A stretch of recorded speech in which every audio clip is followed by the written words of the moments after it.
On parle du premier avion à réaction qui a été opérationnel à la fin du conflit et qui aurait, là encore, peut-être pu changer la face de ce conflit. Oui, en effet, c'est, vous l'avez dit, le premier chasseur à réaction opérationnelle de l'histoire. C'est le Messerschmitt 262. Quand il apparaît en octobre 1944 dans le ciel européen, il stupéfie les Alliés par sa vitesse. Il vole à 800, regardez, il y en a un qui est passé au-dessus de ma tête, à 870 km/h, 150 de plus que les plus rapides chasseurs américains. La première chose qui saute aux yeux, évidemment, c'est l'absence d'hélice. À la place, vous avez 2 réacteurs qui sont placés sous l'aile. Alors, ils sont tout nouveaux, mais ils sont capricieux. Si on les ménage un peu trop, eh bien, ils s'étouffent en plein vol. C'est quand même embêtant. Mais si on accélère un peu fort, eh bien, ils peuvent prendre feu. Et en plus, il faut les changer toutes les 25 heures de vol. Julien. Mais alors, à quoi servait-il précisément, Nicolas, cet avion ?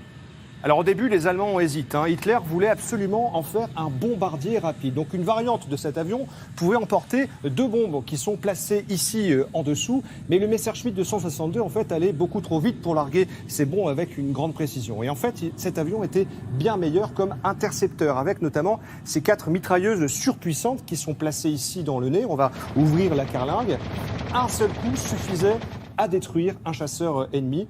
Par contre, contre les bombardiers, il y avait un gros souci, c'est que le Messerschmitt 262 volait trop vite pour les placer dans le viseur correctement. Donc, dans les dernières semaines de la guerre, les Allemands ont trouvé la parade en ajoutant, vous allez le voir, 24 roquettes sous l'aile. Vous voyez ici, vous voyez ces roquettes, elles sont une seule de ces roquettes en fait suffisait à abattre un bombardier. Heureusement, la guerre était presque terminée.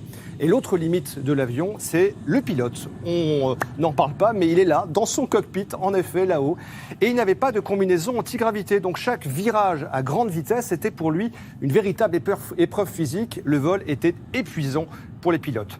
Au final, les Allemands vont quand même produire 1400 exemplaires de cet avion, mais la moitié seulement sera déployée à cause du manque de pilotes, du manque de pièces et du manque de carburant. Donc, même révolutionnaire, cet avion est finalement arrivé bien trop tard pour changer le cours de la guerre.